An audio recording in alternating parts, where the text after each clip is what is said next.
어제 이어서 오늘도 계속해서 10편 72편인데 오늘은 9절부터 20절입니다. 9절부터 20절 11절 말씀 그 앞에 엎드리라. 오늘 제가 그분 앞에 엎드리라. 그 앞에 엎드리라는데 11절만 같이 읽겠습니다. 참으로 모든 왕들이 그 앞에 엎드리며 모든 민족들이 그를 섬기리라. 그 할 때 이제 그걸 힘이죠. 힘은 예수 그리스도를 말합니다. 그 앞에 그분 앞에 엎드리라. 지금 이 본문이 재림의 주 예수 그리스도의 모든 왕들이 주님 앞에 모든 만민들이 주님 앞에 엎드리라. 엎드리고 경배하고 엎드린다는 말은 굴복이죠. 항복, 굴복, 다음에 경배 이게 전부 다 포함됩니다. 자, 기도하고 시작합시다. 위대하고 주 하나님 감사합니다. 하나님께서 이 자리에 함께 모든 혼들을 복 주시고 은혜 많이 베풀어 주시옵소서. 위로부터 주의 말씀을 허락하여 주시고 주의 성령을 풍성하게 부어 주시고 또 아버지 하나님 들을 수 있는 귀와 깨닫는 마음을 주시길 간구합니다. 저희 눈을 열어서 또 저희 마음을 열어서 주의 말씀이 또 주의 은혜가 저희 속에 차고 넘치게 해주시옵소서. 듣는 모든 혼들이 참 주의 임재 앞에 있게 해주시고 주께서 또 성령을 통해서 저희 가운데 크고 강하게 말씀해 주셔서 모두가 말씀을 선명하게 기억하고 또 말씀을 잘 사용할 수 있도록 도와주십시오. 우리 주께서 저희를 위해서 피 흘리시고 죽으시고 또 아버지 장차 때가 되어 또 저희를 데려오실 것을 믿습니다. 하나님께서 이 땅에 오셔서 또 한 왕국을 세우시고 통치하시고 저희를 왕과 제사장으로 삼으실 것을 믿습니다. 다른 아버지 하나님 모든 이 자리에 있는 모든 성도들이 참 주님 앞에서 복되고 또 칭찬받는 그런 신실한 종으로 판단받도록 그렇게 드러날 수 있도록 인도하여 주시옵소서. 이 한도 하나님의 말씀이 믿음으로 잘 결합될 수 있도록 은혜를 베풀어 주십시오. 감사드리며 주의 성기도 합니다. 아멘. 10편 72편은 왕이신 주 예수 그리스도의 재림 그리고 그분의 통치를 다루고 있습니다. 이 시편은 주 예수 그리스도가 영광해 주시고 대상 만민이 그분 앞에 엎드려 경배하는 분임을 알려줍니다. 엎드려 경배한다. 아브라함이 주 앞에 얼굴을 대고 엎드렸습니다. 창세기 17장에 보면 주님께 나타날 때 아브라함이 앞에 그냥 엎드렸어요. 주 앞에 엎드린 것이 뭐냐? 경배입니다. 경배라는 게 뭐냐면 엎드려 절하는 거예요. 요셉이 이집트의 총리가 됐을 때 양식을 구하러 온 그의 형제들은 그 요셉 앞에서 땅에 엎드렸습니다. 누가 누구 앞에 엎드린 것은 주종관계, 상하관계를 보여주는 겁니다.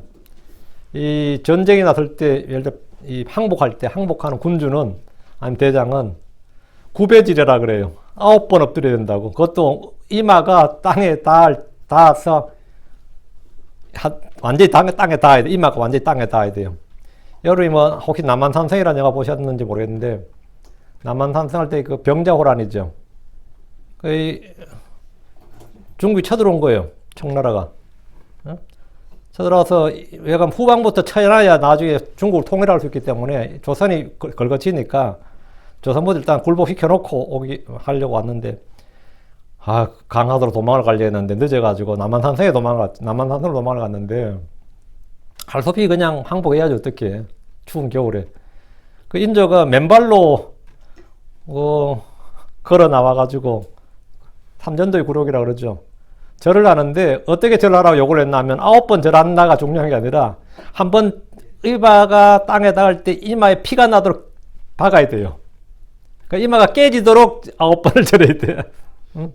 이마가 그냥 단순히 그냥 엎드려 절하는 게 아니라 이마를 땅에 쾅 박아서 피가 착 나도록 깨지도록. 그러니까 엄청난 굴욕이죠. 그런 그 굴욕감을 이제 주는데 그게 엎드려 절하는 거예요.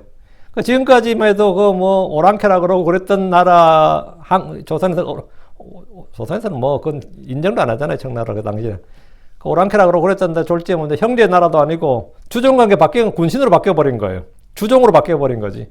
그게 주종관계, 사하관계를 보여준 게 엎드려 절하는, 땅에 엎드리는 겁니다. 양식을 얻으러 온 요셉의 그 형제들은 이집트 총리 앞에서 그걸 은혜를 구해야 되기 때문에 그 앞에 그냥 바짝 엎드린 겁니다. 그냥 엎드린 정도가 어떤 거냐면 그냥 진짜 말 그대로 엎드렸어요. 한국에서 처음으로 미국에 온 고종황제 특사들이 있었습니다. 처음으로 미국을 왔어요. 그때 민영이가 정권대사로 오고 그때 정권대사로 민영이가 23살이었어요. 그리고 홍영식이라는 사람을 부공해서 이름 들어보셨죠? 서광범이, 서기관이고 6.1주 내가 총 8명이 왔는데 영어를 할 줄 아는 사람이 한 명도 없었기 때문에 일본어 통역을 할 수 있는 사람은 일본어로 통역하고 일본어를 다 영어로 통역해서 이중 통역을 한 겁니다. 근데 그때 조선 사람들은 이제 일본어 할 줄 아는 사람은 많았기 때문에 그 미국 사람이 영어로 일본어로 통역할 때 그냥 대충 알아들었다 그래요. 일본어로만 통역해도 이 조선의 민영이라는 사람들은 그냥 바로 알아들었다 그러더라고요. 그러니까 이 미국 대통령을 만났는데 신호를 딱 준 거예요. 그 대통령을 만났는데 그 자리에서 엎드려 절을 했습니다. 8명이 그 자리에서 엎드려 절었는데 미국 사람이 엎드려 절 받는 게 뭐 대통령 황당하죠. 엎드려 갑자기 딱 엎드려서 그냥 땅바닥에 얼굴을 딱 대고 절을 하니까 일어나라고 했는데도 안 일어나고 딱 엎드려 절하는데요. 일국의 대통령인데 왕이란 말이에요. 개념이 한국 고종 황제니까 미 합중국의 왕이라고 생각한 거죠. 근데 이 프레지던트 하니까 프레지던트가 사람 이름인 줄 알았어요. 이 조선의 민영이는 프레지던트가 사람 이름인 줄 알았습니다. 근데 이제 미국에서 엄청나게 대접을 잘해줬어요. 이 샌프란시스코부터 이 워싱턴까지 진짜 엄청나게 대접해줬는데 이 6.1주에 이런 사람들이 그리고 산업 현장을 다 보여주고 말이죠. 몇 달을 해준 거예요. 응?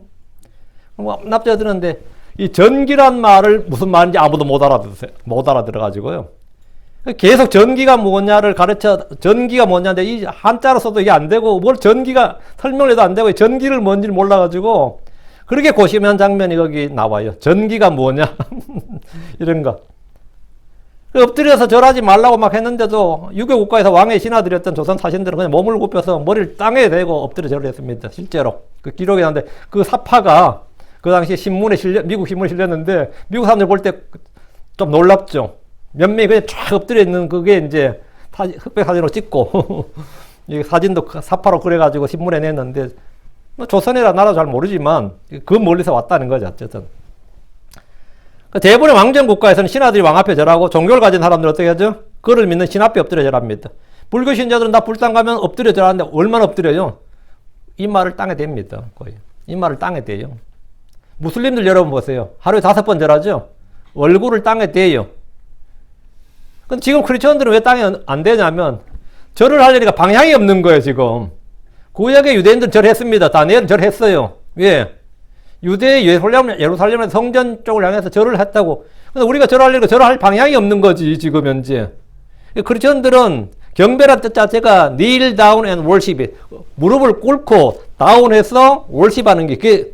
근데 우리 교회가 전부 앉아있지 절하지 안 하잖아요. 지금 무슬림들은 안 해요. 모스크는 뭐죠? 의자 없어요. 이제 전부 다 바닥이고 다 엎드려 절한다고. 그 종이 울리거나 그 신호에 맞춰서 절을 하게 돼 있다고. 근데 어떤 크리스천도 오늘날 어느 교회도 가도 뭐 캐톨릭이든 장로교회든 뭐 침례교든 저도 예전에 이게 절을 해야 경배 아닌가 싶었다고. 근데 절할 방향이 없지. 우리는 지금 이제 뭐 예루살렘 있는 것도 아니고 성전이 있는 것도 아니고 우리 하늘에 하나인데 하늘을 향해서 절할 수 있는 방법은 없잖아요.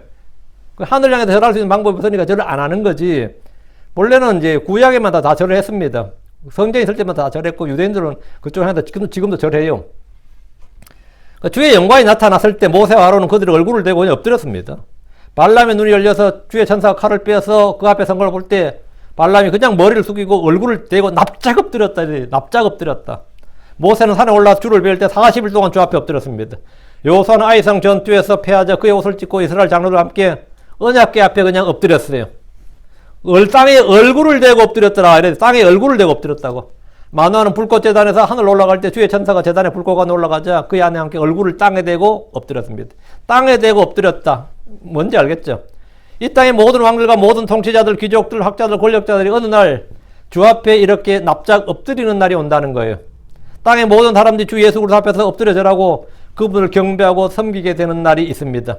하늘의 그룹들도 주 앞에 엎드려 경배합니다. 모든 천사들도 하늘에 있는 장로들도 엎드려 얼굴을 대고 하나님께 경배합니다.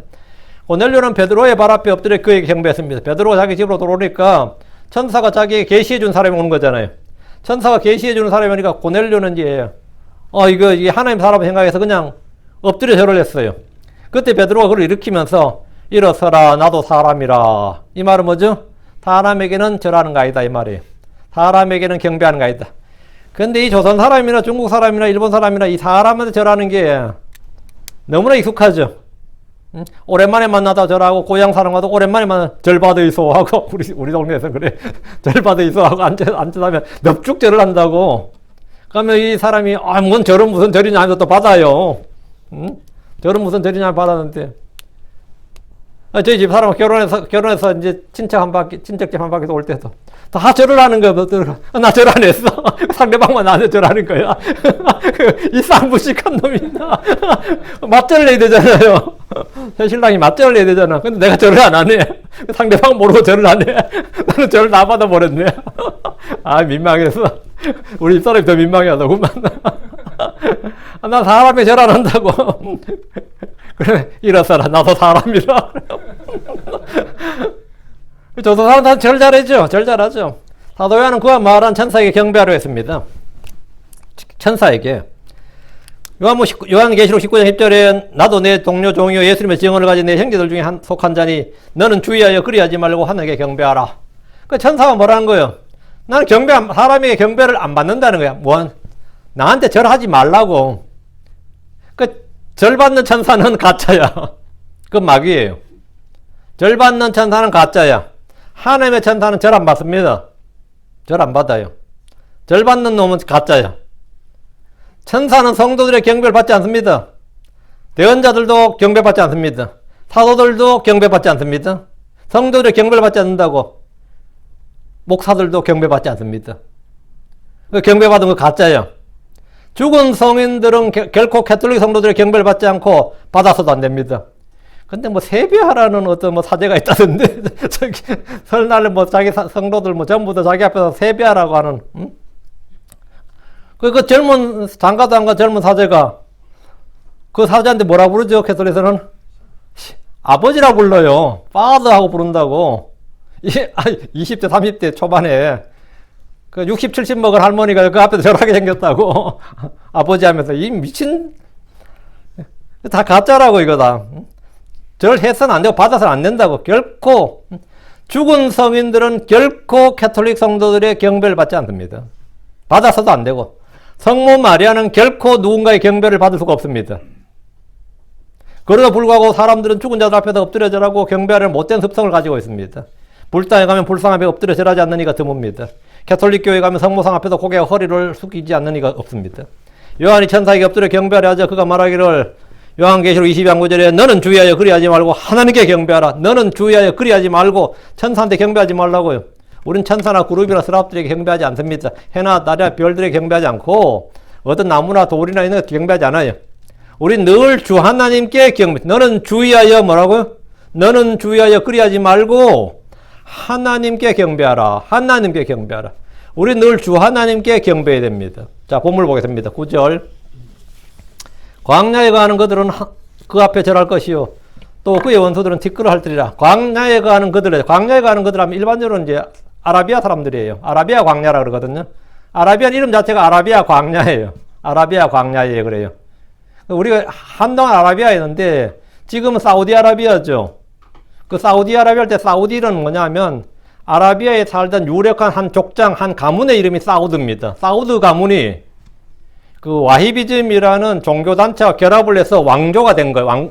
왕권을, 지금의 왕국을 만들어버린 거예요. 그 사우디아라비아는 뜻은 아라비아의 사우드 왕가라는 뜻입니다. 그, 본래 이름은 아라비아죠. 아라비아고, 우리 아라비아 상인 그런 말은 많이 하죠. 성계도 아라비아고, 근데 지금은 이제 사우디아라비아인데, 사우디아라비아는 사우드 왕가의 아라비아 이 말이에요. 사우드 왕조, 사우디 가문의 아라비아 이 말입니다. 이제 지금 그 왕조가 이제 사우드가가 이제 정권을 잡은 거죠. 광야에 가는 그들 앞에 보통 아라비아 광야라서 아라비아 사람들을 주로 말하는데 광야에 가는 그들은 그 앞에 절할 것이요 있거든요. 사우디아라비아 지금 뭐 있죠? 메카가 있죠. 모든 무슬림들은 사우디아라비아에 가서 죽을 때까지 한 번은 가서 뭡니까? 거기 돌아야 된다고. 그가 종교 성지예요. 무슬림의 성지가 거기 있는데 이스라엘은 뭐죠? 예루살렘이 유대교의 성지죠. 그 메카는 무슬림의 성지인데 무슬림 그 아라비아에 가는 자들이 뭐라고요? 그들은 그 앞에 절할 것이요. 주님 앞에 절한다고. 이거 혁명적인 거죠. 지금은 말도 안 되는 소리지만 언제? 주의 재림 때 말이죠. 또 그의 원수들은 티끌을 핥으리라. 광야에 가는 그들이 누구냐면 아라비아를 비롯해 중동의 대부분의 민족들이 광야에 가고 있습니다. 무슬림 국가들로 알려져 있는데 대부분의 중동 국가들은 광야에 가는 그들 이렇게 부르면 맞습니다. 그들은 지금 이스라엘과 적대적 관계로 늘 전쟁을 치를 태세를 하고 있습니다. 여러분 1차 중동전쟁, 2차 중동전쟁, 중동전쟁 많이 들어보셨죠? 중동 전쟁이 수차례였고 지금도 계속해서 국지전이 벌어집니다. 다윗과 솔로몬 시대를 제외하면 거의 대부분 시절이 이스라엘은 그들 주변 민족들의 침략을 받고 학대를 받았습니다. 사사기를 보면 이스라엘은 메소포타미아의 8년, 모압의 18년, 가나안의 20년, 미디안의 7년, 암몬의 18년, 블레셋의 40년 동안 무려 111년이나 압제를 당했던 기록이 나와 있습니다. 이후에도 이스라엘은 주변 민족과 국가들의 침략을 끊임없이 받았습니다. 아래는 이집트라는 거대한 나라가 있고 위로는 아시리아, 바빌론 같은 나라들의 등장으로 그들은 완전히 늘 지금도 위험한 순간, 늘 위협을 받고 있는데,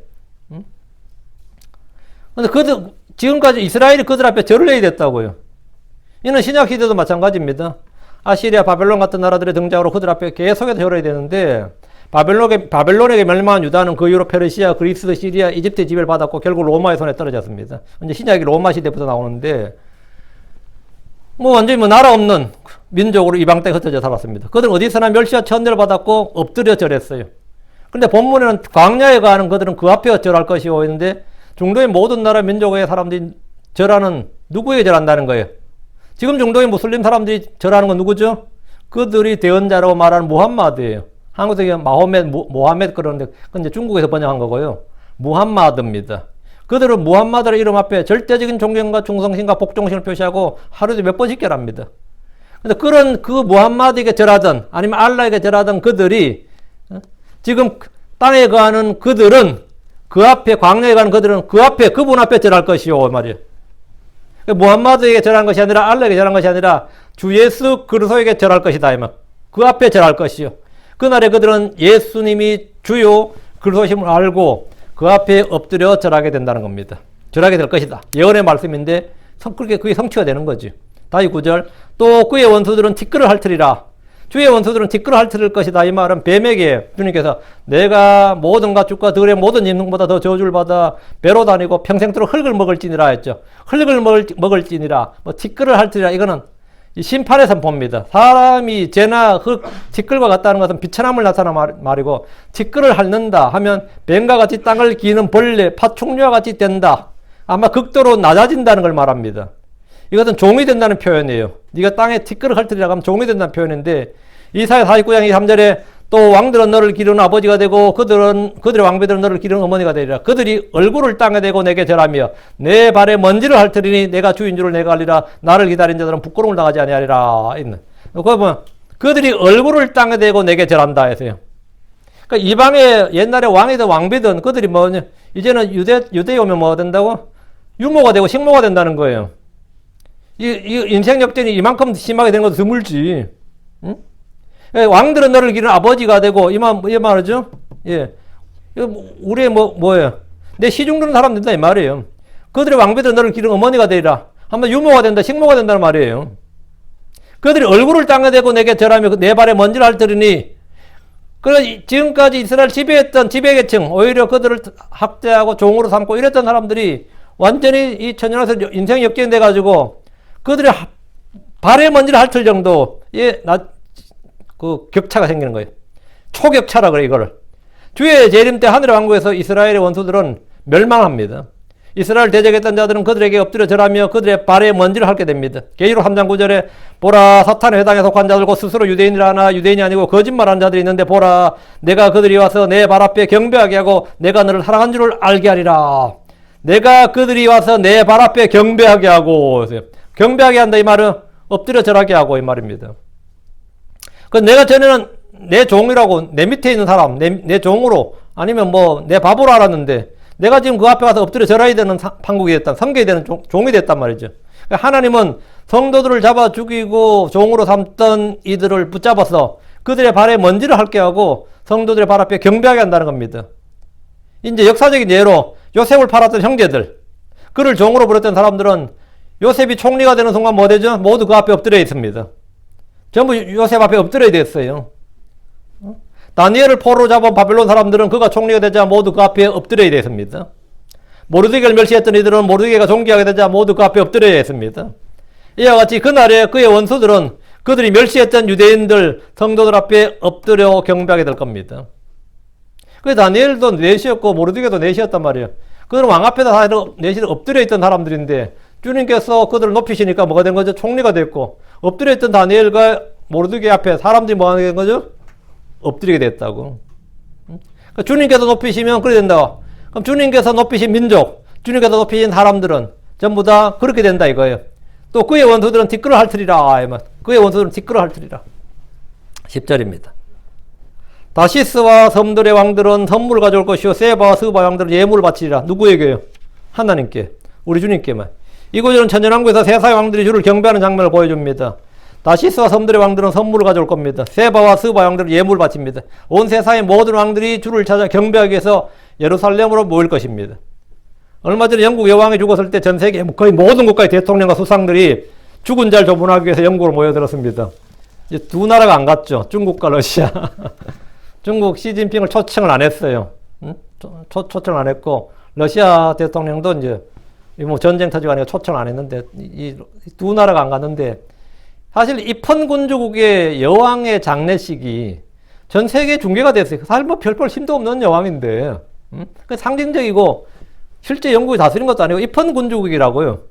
근데 그날에 온 세상의 모든 왕들은, 그날에 말, 우리 주님께서 왕위에 등극하고 왕대에 앉으신 그날에 세상의 모든 왕들은 영원히 살아계신 주 예수 그리스도를 경배하기 위해서 선물과 예물을 들고 예루살렘을 찾습니다. 다시스와 섬들의 왕들, 세바와 스바의 왕들이라고 하는데 이는 지구촌 전체 모든 왕들 표현한 말입니다. 아마겟돈 전쟁이 끝나면 승리하신 주 예수 그리스도 앞에 나오지 않을 수가 없습니다. 전쟁에서 한번 승리하고 그 지역의 패권 국가만 되어도 말이죠. 주변의 모든 나라들은 다 와요.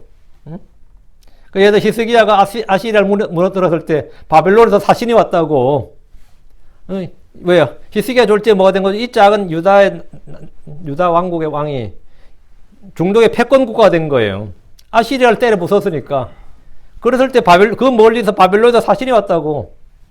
예를 들어 한국이 뭐 고구려 때 그랬죠. 수나라와 고구려 고수 전쟁에서 고구려가 승리했을 때 이 모든 베트남에서까지 사신이 왔어요. 예물 바치러. 베트남에서까지.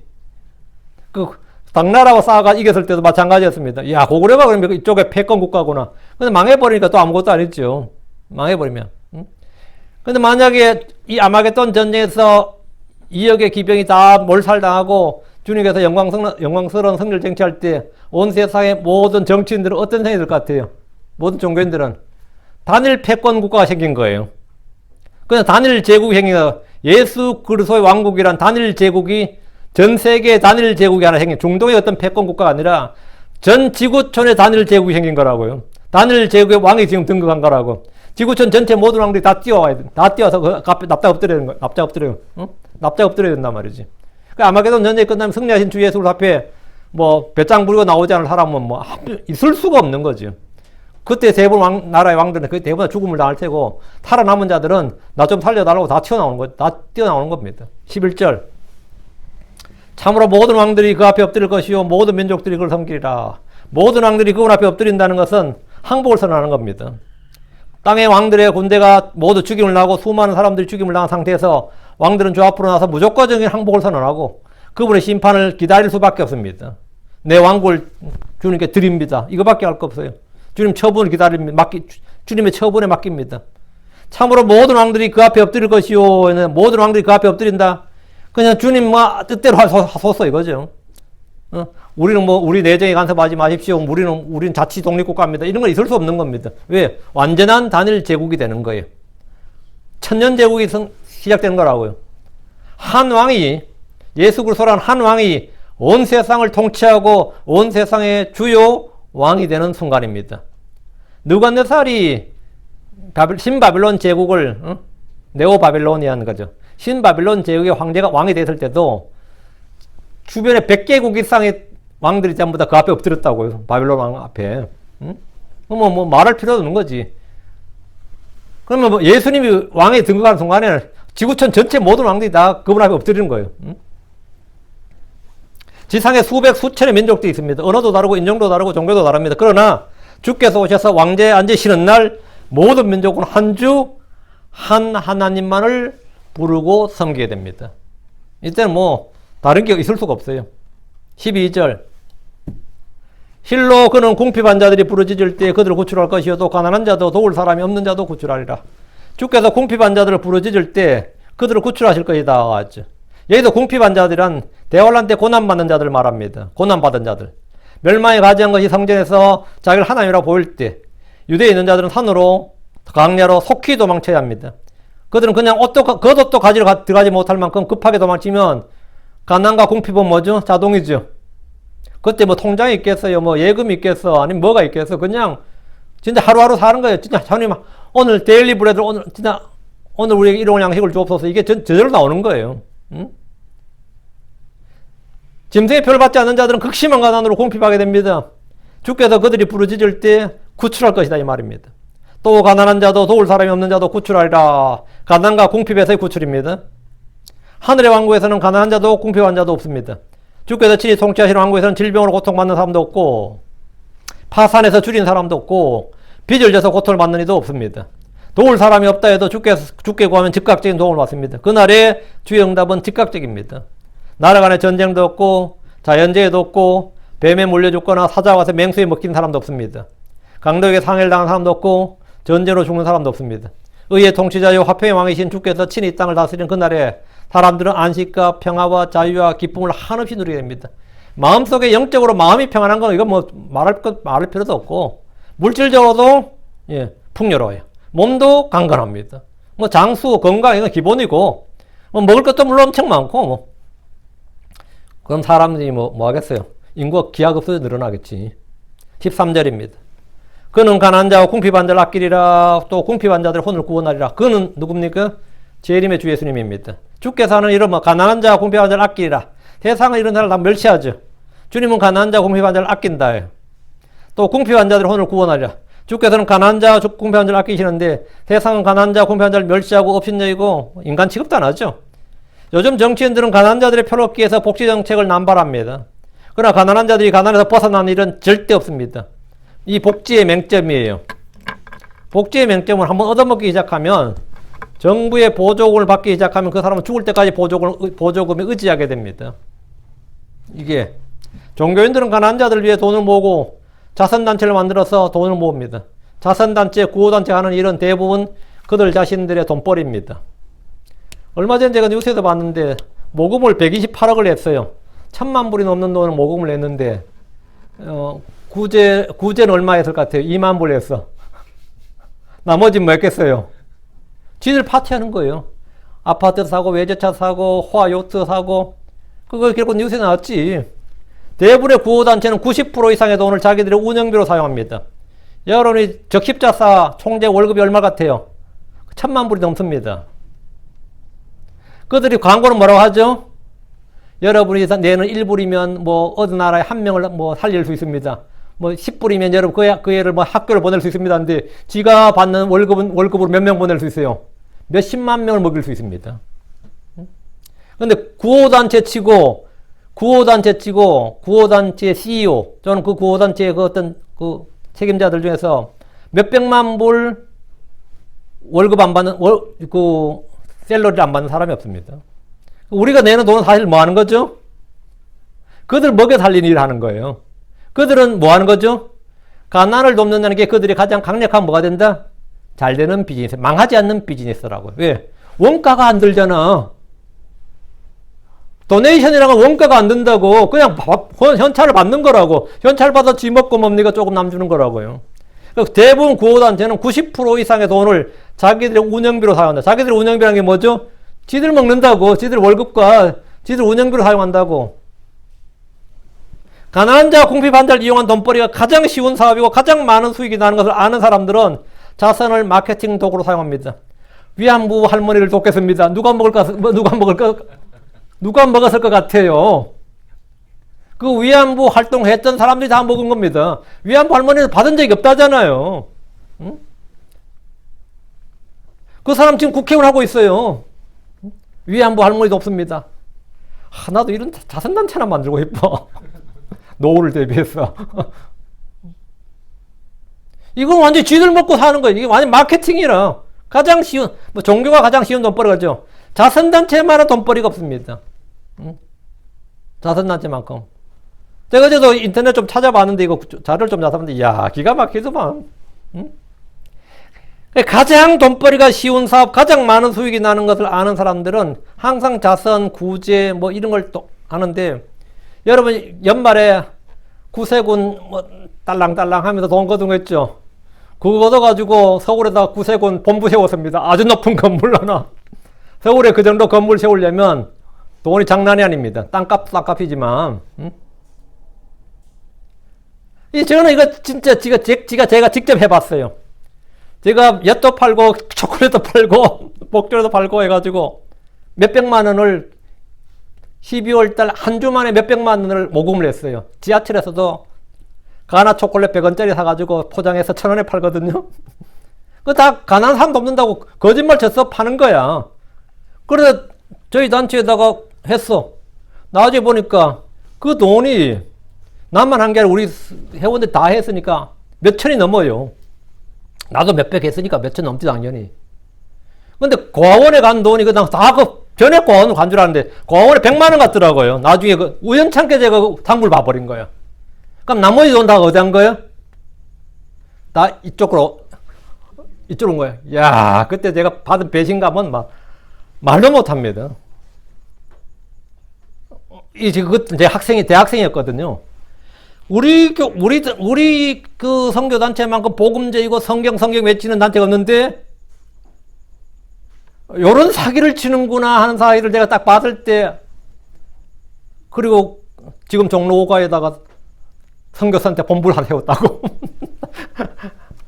종로 5가에 기독교 100주년 기념 앞에. 야, 이거 설교 듣는 그 사람들 좀 회개해야 돼. 니들이 바친 돈이 그렇게 쓰였다는 거를. 응? 제가 그거 안다고. 제가 우연치 않게 제가 아는 목자가 그 회계 단장을 하는데 그걸 우연찮게 제가 보게 된 거예요. 근데 그게 거의 대부분이 그래요. 오늘날 교회들도 비슷합니다.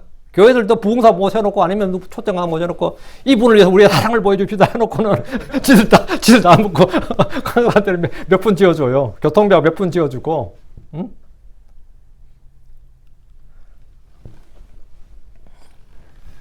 참 이 동원 앞에서는 참 가난한 자와 궁핍한 자를 아끼리라. 아이고 참. 우리 교회가 지금 뭐 성경 언급한다 그러죠. 이 작은 교회가 지금 1,000불 하거든요. 약 1,000불 정도 해, 매달. 600불이 공식적인데 1,000불 정도 해요. 이거 엄청난 겁니다. 나는 뭐 그 사람들한테 회계복을 요구하지도 않고 성경 보고서 쓰라고 그러잖아요. 사진 보내라 그러지도 않고, 한번 그냥 딱 정해지면 그냥 돕는 거야. 그리고 여기서 여러분이 뭐 성경공하고 뭐 해서 하면은 교회로 1불도 교회로 오지 않습니다. 그냥 100% 다 그대로 전달돼요. 그대로 전달돼. 이 작은 것에 신실하지 않은 사람들은 그거 다 헛소리야. 아주 이 작은 것에 이 돈에 신실해야 돼. 크리스천이라면 특히 이 목사라면 말이죠. 아니면 뭐라면 이 돈에 신실해야 된다고. 그게 불의한 만몬에 신실한 겁니다. 그게 작은 것에 신실한 거예요. 이거 안 되는 사람들 말이죠. 교회 많아요. 그는 가난한 자, 궁핍한 자 아끼라. 이건 하나님이 그래. 근데 이 종교인들도 안 이렇다고. 그거 다 돈벌이 합니다. 전에 노벨 평화상도 받았던 테레사 수녀라고 알죠? 테레사 수녀한테 1년에 모인 기부금이 얼마일 것 같아요? 대기업 수준이었어요. 왜? 전 세계에서 그 사람한테 돈을 보내는 거예요. 테레사 수녀한테. 그럼 테레사 수녀가 사용하는 사람들은 월급을 많이 받았을 것 같아요? 안 받을 것 같아요? 월급을 안 주네, 테레사 수녀가. 응? 전부 다 자원봉사하게 한 거예요. 무노동이라, 이게 노동을 하는데 돈을 하는데 무임금이야. 자, 돈을 막 기업에서도 보내고 전 세계에서 보내니까 돈을 답지 않는데 누가 다 먹었을 것 같아요? 그 돈 누가 다 먹었대? 테레사 수녀도 안 먹었어요. 테레사 수녀는 그냥 노벨상 받았을 뿐이고 그 상금조차도 그 밑에 사람들한테 안 갔다고. 그 정도 돈을 받으면 말이죠. 그 빈빈구제소는 돈을 나눠주기만 해도 걔들 다 부자 됐어요. 그 정도 돈이 답질이 했으면. 그것도 몇 년, 수십 년을 했다고.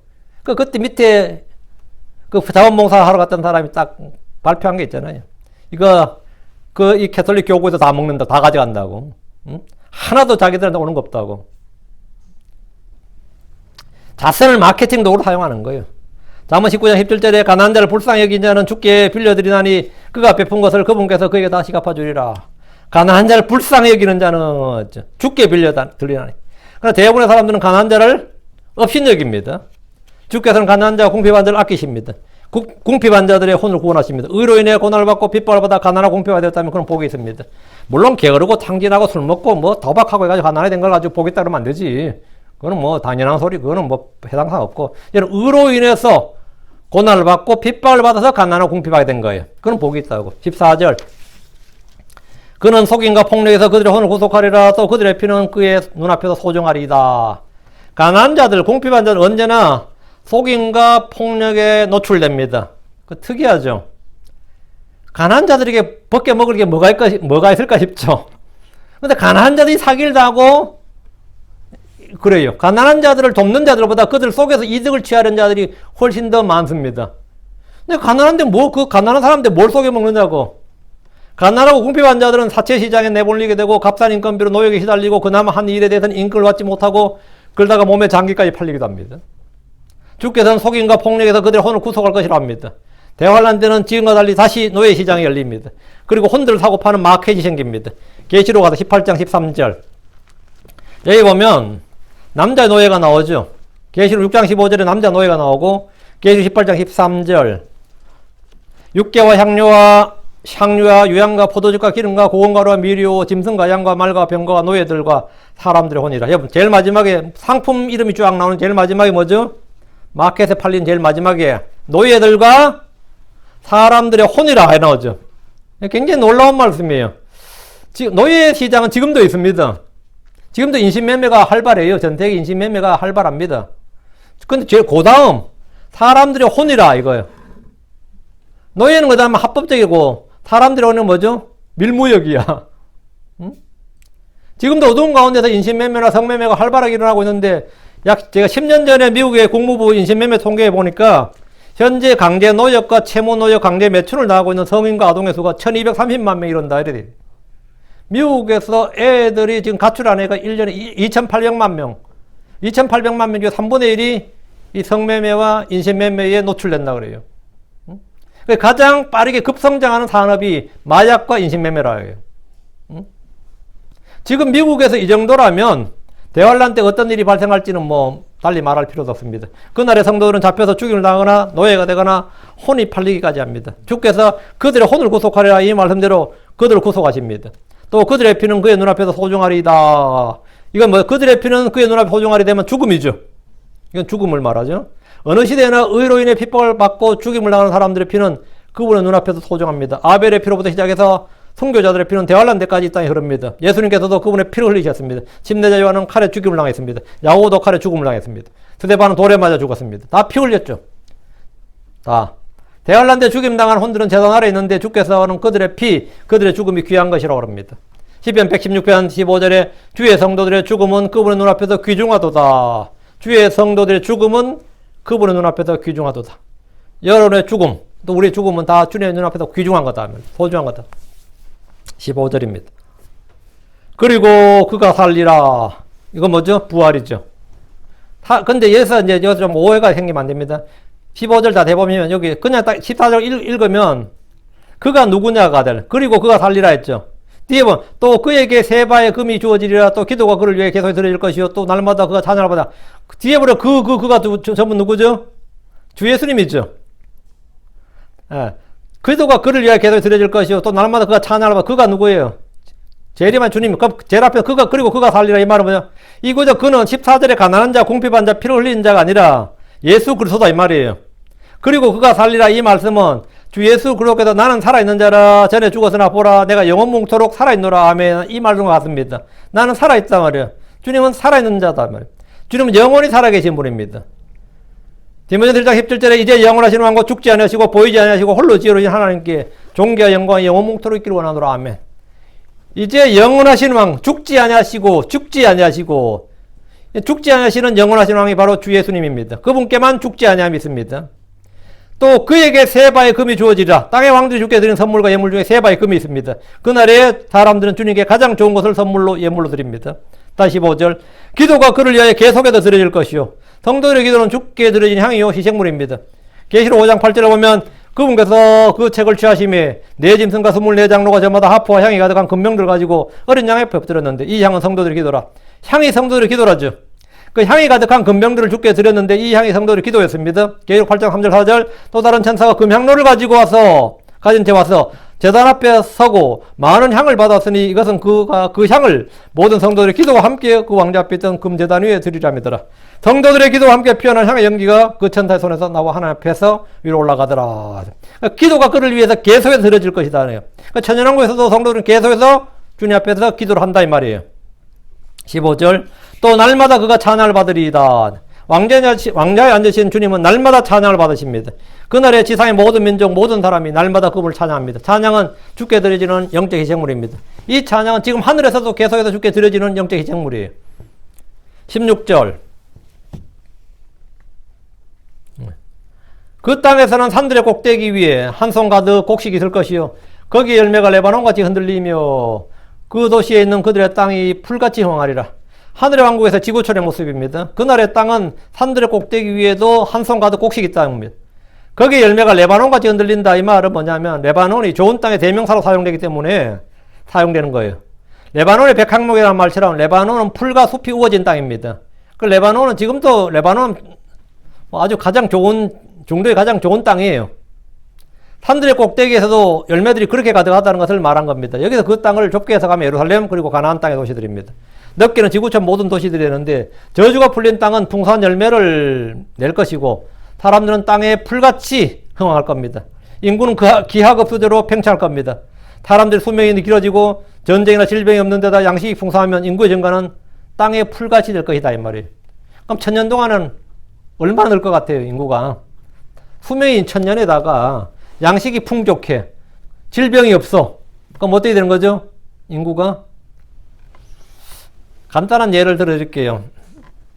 이스라엘이 건국할 때 여러분이 사진 같은 데 가끔 보면 검은 옷에다가 모자 쓰고 머리 기다랗게 한 유대인들 보시죠? 그 사람들은 하루 18시간씩 종교 경제만 연구하는 사람들이에요. 그 이스라엘은 여자도 군대 가거든요. 근데 그 사람은 군대 면제예요. 왜 그러게 됐냐면 이스라엘 건국할 때 그 사람들의 수가 400명밖에 안 됐습니다. 400명. 그러니까 이스라엘 총리가 400명밖에 안 되는데 사람들 뭐 군대에 보낼 필요 있냐? 종교에만 맨날 기도하고 성경만 연구한 사람들인데 그래 군대 면제해 주지. 이랬는데 이 사람들이 자식을 7, 8명씩 낳네. 지금 이스라엘이 지금 몇 명을 같아요? 100만 명이 넘어요. 400명이 100만 명이 넘는다고. 근데 이스라엘 인구가 900만 명이 약간 넘거든요. 9분의 1이야. 나머지 전부 한 명 넣고. 이런데. 근데 문제는 100만 넘는 사람이 군대를 안 가면 어떻게 되는 거죠? 이스라엘 같은 국방. 근데 이스라엘 대대적으로 이 시위가 일어난 거예요. 저놈들 군대 보내라고. 헌법 고치라고. 그 몇 년 전에 법을 고쳐서 걔들 군대를 보내는 거였어요. 군대를 보내자. 응? 그 1600명까지만 군대를 면제시켜주고 나머지 나 군대를 가라 했는데 이 사람들은 평생 경제만 말던 사람들 군대 가도 한번 할 게 없네. 고문관이네 이게. 총을 쏘나 뭘 이게 머리 안 깎는다 그러고 이러니 이거 완전 군대 보내서 이게 황당한 거야. 응? 그 군대가 이 사람들 사회화 훈련시키는 곳이 된 거야. 어? 이 사람들 사회화를 시켜야 될 거야. 교육도 시키고 사회화를 시켜야 될 거 아니야. 이스라엘 군대를 보내라 이 사람들을 훈련시키는 게 아니라 군사훈련 시키는 게 아니라 교육을 시켜야 되는 거예요. 응? 지금 아주 이스라엘 사회 문제가 됐지 그게. 응? 그 400명이 100만 명이 넘었는데 얼마 안 걸렸어요. 얼마 됐죠. 근데 지금 그게 이스라엘만의 문제가 아닙니다. 영국도 그게 문제야. 영국에 사는 유대인들도 거의 몇 명밖에 안 됐거든요. 근데 걔들이 지금 그러고 왔으니까 영국의 복지제도가 전부 다 걔들한테 쏟아부어져야 되는 거야. 미국 뉴저지, 뉴욕도 그렇습니다. 미국 뉴저지, 뉴욕에도 유대인들 많이 사는데 그런 사람도 있거든요. 그 사람들 자기들 학교 만들어가 자기들 하는데 인구가 너무 많아. 보통 기본적으로 애가 7, 8명이야. 그러니까 미국에 뭡니까? 그것을 도와줘야 될 거 아니야. 걔들 일 안 하거든요. 오직 성경만 연구해. 걔들 말할 거다는. 근데 이 문제는 처음에는 그러면 하도 적어가지고 신경도 안 썼어요. 아무도 신경도 안 썼는데 이게 지금 생각해 보니까 전부 다 몇 년 지나 몇 명이 될까가 지금 예상이 얼마나 늘어날지 인구의 그 팽창이라는 게, 정상적으로 놔둘 때 이렇게 된다는 걸 보여준 사람들이에요. 그럼 천연왕국 때 인구가 어떻게 불어났냐 말하면 우리도 모르지. 그들이 땅에 풀같이 흥하리라. 이러면 쑥대밭이 되리라. 이 말이에요. 여러분, 쑥이 얼마나 빨리 쑥대밭을 보셨어요? 그렇게 사람들이 늘어난다는데, 보통 이제 우리 말로는 그냥 그래. 보통 그래. 한 250억 명 정도로 늘 것이다. 그 7년 대환란 때 인구가 거의 다 죽음을 당해가지고, 인구가 완전히 급감을 하고, 지구 인구가 한 70억이라면, 대환란 때 7년 대환란을 겪으면서 인구가 20억 이하로 줄어들고, 더 많이 죽으면 10억까지도 그만큼 인구가 줄어들고, 그 인구가 천년 동안 또 10억에다가 양과 염소로 분리해서 얼마 죽이들 얼마 하고 얼마 남겠어. 그 인구가 천년 살면 어떻게 되겠죠? 예, 이래 된다고. 250억은 거뜬히 넘을 것이다. 보통 그렇게 말해요. 그거는 가봐야 알지만. 하여튼, 땅에 풀같이 흥하리라 이렇게 된 거죠. 그러니까 주께서 통치하신 천년 동안의 이 세상은 의와 화평이 넘치고 해가 없는 세상이에요. 해가 없는 세상. 해로움이 없는 세상. 범죄도 없고 사악함이 거의 없는 세상입니다. 거기다 땅에서 나는 열매가 너무나 풍성합니다. 양식이 넘쳐요. 모든 사람들이 이런 세상을 만들어줄 왕을 기다렸습니다. 이런 세상, 의와 화평과 자유와 안식과 이런 모든 게 넘치는, 그 주를 아는 지식이 넘치는, 이런 영광이 넘치는 그런 세상. 그것만 넘치고 땅은 메마르고 아니 게 아니라, 땅은 열매가 풍성하고 짐승들은 사람을 해치지 않고, 이런 그분의 이름이 바로 그분의 이름이 바로 주 예수 그리스도입니다. 그분의 통치, 이 천년 통치 왕, 그 왕국의 왕이 바로 주 예수 그리스도라고요. 우리는 이 날을 이런 세상을 지금 기다리고 있는 거죠. 문자적으로 이런 세상이 온다는 걸 기다리는 거예요. 17절입니다.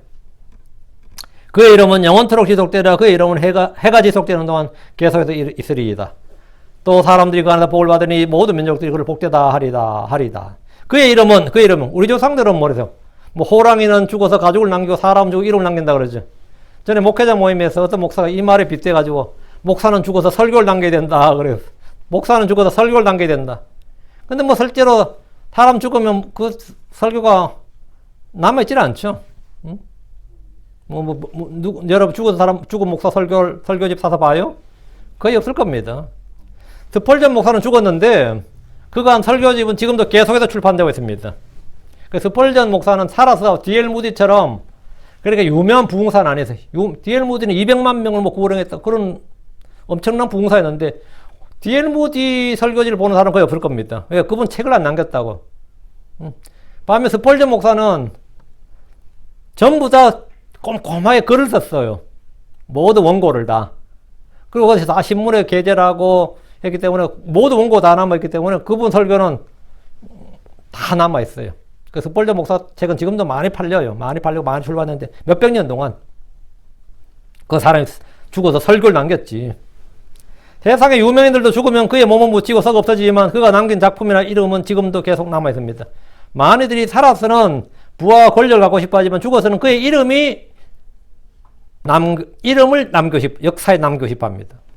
주 예수 그리스도 이름은 하나님께서 모든 이름 위로 가장 크게 하신 이름입니다. 우리는 죽은 자의 이름을 기리는 것이 아니라 살아계신 분의 이름을 부릅니다. 그분은 영원히 살아계시고 그분의 이름은 영원토록 지속됩니다. 그의 이름은 영원토록 지속되리라 했죠. 시편 135편 13절에 당신의 이름은 오 주여 영원히 지속되나이다. 또 당신을 기념함이 오 주여 모든 세대에 두루미치나이다. 주 그분의 이름은 해가 지속되는 동안에 계속해서 남아있습니다. 해가 있는 동안 달이 있는 동안 이 말은 영원히 있다 이 말입니다. 새로 살려면 해와 달이 필요 없지만 새하늘과 새 땅에는 해와 달이 있습니다. 다시 17절. 또 사람들이 그 안에서 복을 받으리니 모든 민족들이 그를 복되도다 하리라. 사람들은 주 안에서 복을 받습니다. 그분 안에 생명이 있고 자유가 있고 안식이 있고 화평이 있고 능력이 있습니다. 그분 안에 모든 것이 있습니다. 주 예수님은 모든 것 안에 모든 것이 계시고 모든 것을 충만케 하시는 분입니다. 모든 민족들이 그를 복되다 하리라. 하늘의 왕국에서 모든 민족들은 그분이 누구인지 압니다. 그분의 영광과 위엄과 존귀와 능력 등 그분을 아는 지식이 온 땅에 충만하기 때문입니다. 그래서 민족들이 그분을 복되다 합니다. 지금은 주를 알지 못해 그분을 멸시하고 모독하는 자들이 넘치지만 그날에는 모든 사람이 그분을 복되도다 하고 찬양하고 경배하고 기도한다 말입니다. 18절. 주 하나님 홀로 놀라운 일들 행하신 이스라엘 하나님은 복이 있도다. 주 하나님 홀로 놀라운 일들 행하신 이스라엘 하나님이 말은 유일신 하나님을 선포하고 있습니다. 홀로라는 말. 하늘과 땅을 만들지 아니한 신들은 모두 멸망합니다. 예레미야 10장 11절에 너희는 그들에게 같이 이르기를 하늘과 땅을 만들지 아니한 신들 곧 그들은 땅과 이 하늘 아래서 멸망하리라 하라 했습니다. 하나님 홀로 지혜로의 하나님입니다. 하나님 홀로 땅의 모든 왕국의 하나님입니다. 열왕기하 19장 15절에 주 앞에서 기도하여 이르되 오 그룹들 사이에 거하시는 주 이스라엘 하나님이여 주 곧 주만 홀로 땅의 모든 왕국의 하나님이시니이다. 주께서 하늘과 땅을 만드셨나이다. 그러니까 하늘과 땅을 만들지 아니한 신들은 다 하나님 아니라 이 말이에요. 주님 외에 다른 하나님이 없습니다. 시편 86편 10절에 이는 주는 위대하시며 또 놀라운 일들 행하시오니 주만 홀로 하나님이시니이다. 주만 홀로 하나님이시다. 하나님 한 분이시고 다른 이가 없는 줄 우리가 알고 믿습니다. 하나님은 복이 있습니다. 그분 안에 복이 있고 그를 믿는 자에게 복이 있습니다. 그래서 내가 인생이 꼭 내 삶이 꼭 저주받은 것 같아. 이 삶을 살아도 이렇게 꼬일 수가 없고 뭐 안 풀릴 수가 없고 진짜 이번 생은 내가 망했다. 이런 생각이 들 때 말이죠. 내가 이 삶을 이 복으로 좀 복 있는 인생을 좀 바꾸고 싶다. 내가 복된 자로 바꾸고 싶다. 그 방법이 없느냐? 부적 써서 되는 거 아닙니다. 방법이 있어요. 응? 복이신 분을 뭐라고요? 받아들이면 돼요. 응? 그럼 예수 그를 통해서 복이 내게 임한다고. 복이 내게 임한다고. 응? 복이 있다고. 예전에 제가 약수동이라는 곳에서 제가 자취를 했는데 내가 자취 아니고 내 친구 집에 제가 얹혀 살았어요. 그 친구가 그 반 얻었는데 그 아줌마 참 약수동 교회 열심히 다니더구만 진짜. 근데 남편은 뭐 둘 다 쌍무식이지만 남편이 좀 더 무식이야. 뭐 입도 거칠고 막 그 마누라 뭐 두들겨 패는 거 기본이고. 근데 그 마누라가 막 두들겨 맞으면서 교회를 가는 거예요. 수요일 날 그냥 밥 대충 차려놓고 교회 가서 달려보니까 일하고 남편 뒤집어지는 거지. 그 막 상을 걷어차고 막 그러면 우리 고정하시지요. 그러고 막 그랬거든. 그 아줌마 하도 열심히 해서 제가 그 교회 가봤잖아요. 제가 하도 교회 열심히 다녀가지고. 그 아줌마 진짜 열심히 하는데 그 남편이 그렇게 막 행패 부리고 막 욕하고 막 그런데 그때마다 하는 말이 제가 지금 기억 남는 말이 그래도 내가 다 예수 믿어 이 집안이 꼴된 줄 알아라. 내가 예수 잘 믿어서 이 집안이 이 모양 그런 이나마 사는 줄 알아라. 이거 굉장한 자부심을 갖고 있더라고요. 근데 제가 볼 때 맞아. 그 아저씨대로 살대로 놔뒀으면 그 집 진짜 망조가 들어. 근데 그 아줌마가 진짜 그 집안에 정말 복이더구만 진짜. 진짜 휘잡고 살면서 그 박해와 모든 고난을 받아가면서 신앙을 굳건하게 지키면서 집을 지키는 거야. 진짜 홈키퍼야. 응? 그것은 그 남편한테 그 남편 더 열받는 거야. 내가 돈 벌어오는데 왜 내 때문에 그러지 않고 하나님 때문이라 하나님 때문이라 그렇게 더 난리치는데 제 옆에서 딱 봐도 그 아줌마 말이 맞아요. 그 아줌마 정말 열심히 기도하고 한번 기도하면 막 방언 기도는 아닌데 막 소리 내서 기도하는데 다 옆방에 다 들리거든요. 집이 별로 넓지도 않은데. 근데 막 그거 기도하는 거 보면 막 복받을 기도해. 그 한국 산다 기복주의 아니에요. 저 정도 기도하면 하나님께서도 귀찮아서도 들어줄 것 같아. 내가 봐도. 그 아저씨 어떻게 됐는지 모르겠지만 사실 진짜 열심히 믿었어요. 열심히 믿어. 바르게 믿는 거가 조금 다르긴 한데 그땐 저도 성경 그런 게 잘 몰라가지고 내 느낌에 참 열심히도 한다 싶어. 열심히도 한다. 교회 안 빠지고 그 성경 카세트 테이프 잘 틀어놓고 찬송가도 잘 틀어놓고 하여튼 열심히 믿었어. 근데 그거 왜 그렇게 할 것 같아요? 복 받으려 하는데 제가 볼 땐 복 받았어. 그 정도면 복 많이 받았어요. 아주 열심히 한대. 내가 막 진짜 이 생이 망했다. 뭐 취직도 안 되고 뭐도 안 되고 하면 정말 복 받고 싶으면 성경에 복자 나오는 거 다 찾아. 복자 나오는 거 다 찾아 쭉 읽어요. 근데 가장 간단한 방법이 뭐냐고? 믿음으로 말미암은 복이야. 그냥 돈도 안 들고 힘도 안 들어요. 예수 믿고 그냥 믿음으로 말미암아 주어지는 하늘에 튀어 쏟아지는 모든 영적인 복으로 복을 받는 거예요. 그건 예수를 통해서 오는 거예요. 그분의 이름, 그분의 영화로운 이름이 영원히 복이 있다. 누구니 주의 이름을 부르면 구원받습니다. 우리의 도움은 하늘과 땅을 만드신 주의 이름 안에 있습니다. 예수 믿으면 돼. 예수 믿으면. 19절. 또 온 땅이 그분의 영광으로 충만할지어다. 아멘. 또 아멘. 아멘. 또 아멘. 야, 이건 멋있는 말이죠. 이 시편 기자도 지금 뭐란 거죠? 아멘 한 번이 아니라 그냥 또 아멘이라잖아요. 창조 이래로 지금까지 온 땅이 주의 영광으로 충만한 적이 없습니다. 시내산이나 성막이나 성전 같은 일부 장소 일시적으로 주의 영광에 충만한 적이 있었지만 온 땅이 그분의 영광으로 충만한 적은 없어요. 이것은 하늘의 왕국에서 성취될 일입니다. 그때는 하박국 2장 14절에 물들이 바다를 덮는 같이 주의 영광을 아는 지식이 땅에 가득하려다. 그때는 그렇다고요. 20절. 이시의 아들 다윗의 기도들이 끝났도다. 이게 다윗의 기도라는 거죠. 이건 솔로몬의 시가 아니고 다윗의 기도예요. 이 시의 저자가 솔로몬이 아닌 다윗이라는 사실을 밝혀주고 있습니다. 어떤 이들은 이 시가 솔로몬이 쓴 것이고 20절은 시편을 편집한 후대 사람들 중에서 누가 집어넣었을 것이라 합니다. 딱 그 소리예요. 이 기도는 솔로몬의 기도가 아니라 다윗의 기도란 사실은 1절에서 이미 왕의 아들에게란 표현으로 분명 확정이 됩니다. 그럼에도 고등 비평이니 본문 비평이니 하면서 성경 기록들의 오류를 지적하고 수정하려는 이들이 있습니다. 이 성경을 고치려는 자들이 있어요. 자기가 고치를 받아야지. 성경 신자들은 성경 기록들을 그대로 기록된 그대로 믿어야 됩니다. 믿는 자에게 복이 있어요. 믿으면 여러분에게 믿음이 왜 중요하냐? 믿으면 그 믿음이 바로 내게 실체로 주어진다고. 믿음이 여러분의 삶의 현실이 된다는 거지. 그래서 믿으면 된다. 이거. 내가 주님 앞에 딱 순종하고 주님 말씀에 그냥 100% 순종하고 믿고 순종하면 그 믿음만으로도 여러분에게 은혜와 복이 넘치도록 주어집니다. 넘치도록. 예. 여러분 이거 힘든 거 아니에요. 여러분 잘 안 된다 싶으면 한번 해봐. 그러면 하루하루 날들이 내 삶이 변화가 됩니다. 정말 하루하루가 새롭게 되고 변화가 돼요. 한숨 쉬던 사람들이 찬송을 막 부르게 되고 그래요. 막 한숨 쉬던 사람들이 맨날 막 푹푹 불평이 나고 막 걸다가 언제부터 실실만 노래를 부르네. 아는 찬송가 실실 부르고 막 이래. 그게 그 변화된 증거야. 응? 여러분 입에서 계속 찬송가 나오기 시작하면 여러분 자신이 많이 변화된 겁니다. 그리고 성경 구절들이 막 떠오르고 이러면 여러분 이제 믿음으로 살아가는 이게 기초가 닦여진 거예요. 그래서 믿음으로 사시기 바랍니다. 기도합시다.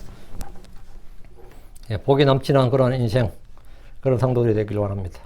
위대하시고 건조하는 감사합니다. 하나님께서 우리 주 예수 그리스도를 통해서 저희를 모든 죄에서 모든 저주에서 모든 정죄 아래서 구출하시고 아버지 하나님 모든 사망의 그늘 아래서 또 아버지 하나님 슬픔과 고통과 고난과 저희가 이런 것을 피할 수 없다 할지라도 주님께서 넉넉히 견딜 수 있게 하시고 이길 수 있게 하시고 그것을 또 기뻐할 수 있는 그런 또 아버지 하나님 선한 능력을 공급해 주시고 힘을 공급해 주심을 인해 감사합니다.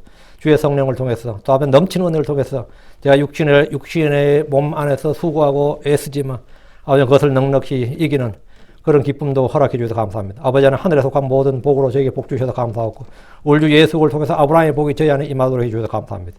사랑 아버지 사랑하는 하나님 아버지 이곳에서 말씀을 듣는 모든 혼들이 말씀을 통해서 믿음을 갖게 해주시고 아주 그 믿음이 삶의 실체가 되도록 도와주시고 모든 삶에서 하루하루의 이 현실이 되도록 도와주시옵소서. 그래서 아버지 믿음의 체험과 감정들이 차고 넘치게 해주시기를 원하오며 그런 것들을 모든 사람들에게 선포할 수 있고 전해줄 수 있는 증인들이 될 수 있도록 인도해 주시옵소서. 아버지 하나님 저희가 말씀을 그냥 듣기만 하고 마는 것이 아니라 이 말씀들이 모두 열매 맺게 해 주시옵소서. 감사드리며 주의 승 기도합니다. 아멘. 아멘. 네.